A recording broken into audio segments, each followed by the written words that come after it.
சாவித்ரி பரபரப்பாக அவள் வேலைகளை செய்து கொண்டிருந்தாள். கர்ணன் சாவித்ரி சாவித்ரி என்று கர்ச்சித்து கூப்பிட்டார்.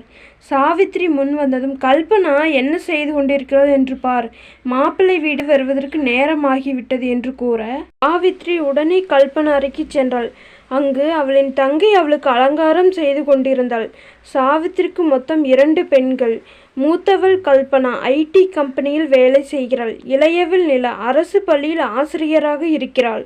கல்பனா அலங்காரம் முடிந்ததும் தான் சிறுகு சிறுகு சேர்த்தி வைத்த நகைகளை சாவித்ரி கல்பனாவிற்கு போட்டு அழகு பார்த்தாள். பின்பு சாவித்ரி மாப்பிள்ளை வீட்டாருக்கு செய்த பலகாரம், டீ எல்லாவற்றையும் எடுத்து வைத்துவிட்டு கர்ணனிடம், எல்லாம் தயாராக இருக்குங்க, மாப்பிள்ளை வீட்டார் வந்தா சரி என்று சொல்லிவிட்டு உள்ளே சென்றாள். கர்ணன் மனதில், கடவுளே, இந்த சம்மந்தமாவது நல்லபடியா அமையணும் என்று எல்லா சாமியிடம் வேண்டிக் கொண்டு வாசற்படியே பார்த்து கொண்டு இருந்தார். மாப்பிள்ளை வீட்டார்கள் வந்ததும் யாருக்கும் தலை வணங்காத கர்ணன் கூனி கும்பிடு போட்டு வராத சிரிப்பை வரவைத்து கொண்டு மாப்பிள்ளை வீட்டை உள்ளே அழைத்தார். அவர்கள் வந்ததும் சாவித்திரி செய்த பலகாரம் முழுவதும் மாப்பிள்ளை வீட்டாருக்கு பரிமாறப்பட்டது. அவர்கள் சாப்பிட்டு முடித்தவுடன் கல்பனா வெளியில் வந்தாள். மாப்பிள்ளைக்கு கல்பனாவை பிடித்து விட்டது. காரணம், மாப்பிள்ளையும் ஐடி கம்பெனியில் தான் வேலை செய்கிறார். அதனால் சரி என்று ஒப்புக்கொண்டு, பெண்ணை எங்களுக்கு மிகவும் பிடித்து விட்டது, ஜோதிடரை பார்த்து ஒரு நல்ல நாளில் நிச்சயம் வைத்து கொள்ளலாம் என்று சொல்லிவிட்டு கிளம்பினார்கள். அப்போது கர்ணனுக்கு ஒரே சந்தோஷமாக இருந்தது. இரவில் சாவித்திரியும் கர்ணனும் தன் மகளின் வாழ்க்கையை பற்றி பேசி சந்தோஷமாக இருந்தார்கள். ஆனால் அந்த சந்தோஷத்திற்கு முற்றுப்புள்ளி வைக்கும்படியாக கல்பனா தன் காதலனோடு திருமணம் செய்ய அந்த ஊரை விட்டு சென்று கொண்டிருந்தாள். மறுநாள் காலையில் சாவித்ரி கல்பனா அறைக்கு சென்று பார்க்கையில் கல்பனா அங்கு இல்லை. சாவித்ரி வீட்டில் எல்லா இடங்களும் தேடி பார்த்துவிட்டு கர்ணனிடம் அழுது கொண்டே விஷயத்தை கூற, கர்ணன் பதட்டத்துடன், இங்கேதான் இருப்பா, நீ சரியாக பார் என்று சொல்ல, நிலா கையில் ஒரு கடுதாசியுடன் அப்பா அம்மாவிடம் பதறிப்போய் கொண்டு வர, கர்ணன் கடுதாசியை வாசிக்க சொன்னார். நிலாவும் பிரித்து படிக்க ஆரம்பித்தாள். அப்பா, என்னை மன்னித்து விடுங்கள். நான் கோபி என்ற நபரை காதலிக்கிறேன். உங்களிடம் எங்கள் காதலை சொல்லத்தான் ஊருக்கு வந்தேன். ஆனால் நீங்கள் கல்யாண ஏற்பாடு செய்ததால் அந்த பயத்தில் எங்க காதலுக்கு சம்மதம் சொல்ல மாட்டீர்களோ என்று என் காதலை சொல்லவில்லை. இப்போது நான் அவரை திருமணம் செய்து கொண்டேன். என் நகைகள் எதுவும் எனக்கு வேண்டாம், எல்லாம் என் தங்கைக்கே போட்டு விடுங்கள் என்று இருந்தது. சரஸ்வதியும் கர்ணனும் இந்த செய்தியை கேட்டதும் இடிந்து போய் அழ ஆரம்பித்தார்கள். நிலாதான் அவர்களை சமாதானம் செய்தாள். கர்ணன் சம்மந்தி வீட்டிற்கு என்ன பதில் சொல்வேன் என்று கூனி குறுகி போய் அழுதார். இந்த விஷயம் எல்லாம் தெரியாத சம்மந்தியம்மா அவர்கள் வீட்டிற்கு வர நடந்ததை நிலா கூற, அவர்களுக்கும் அது அதிர்ச்சியாகத்தான் இருந்தது. ஆனால் அவர்கள் இதை சகசமாக எடுத்துக்கொண்டு, சம்மந்தி, நான் ஒன்று சொன்னால் தப்பாக எடுத்துக்கொள்ள மாட்டீர்களே.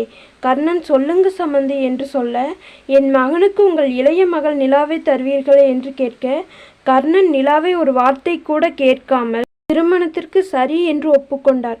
நிலாவும் இப்போது இவர்களுக்கு நான் தான் மருந்து என்று கல்யாணத்துக்கு ஒத்துக்கொண்டாள். நிலாவின் திருமணம் மிக எளிமையாக முடிந்தது.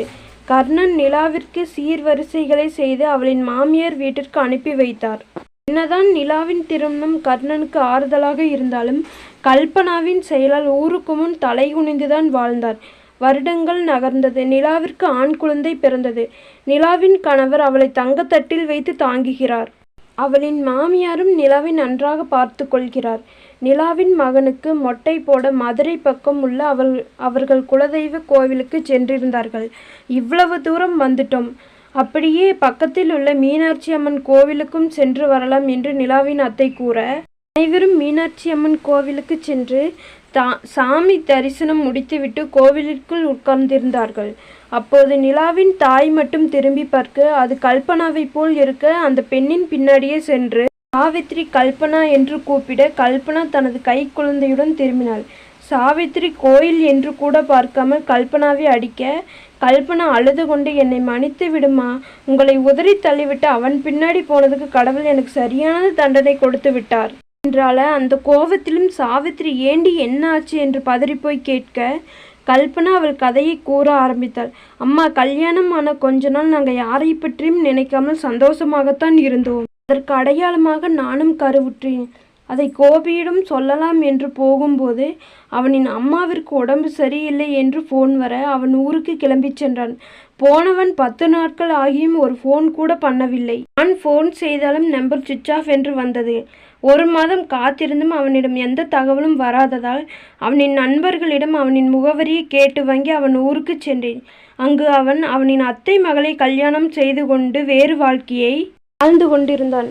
நான் நியாயத்தை கேட்டபோது அவனின் அப்பா ஒரு செல்வந்தர் என்பதால் அவரின் பவரை வைத்து என்னை மிரட்ட வேறு வழி இல்லாமல் நான் சென்னைக்கே வந்து விட்டேன் என்று அழ சாவித்திரிக்கு தன் மகளின் வாழ்க்கையை நினைத்து கண்கள் கலங்கியது. ஏண்டி, நீ எங்கேயாவது நிம்மதியாக இருப்ப என்றுதானே நான் நினைத்து கொண்டு இருந்தேன்.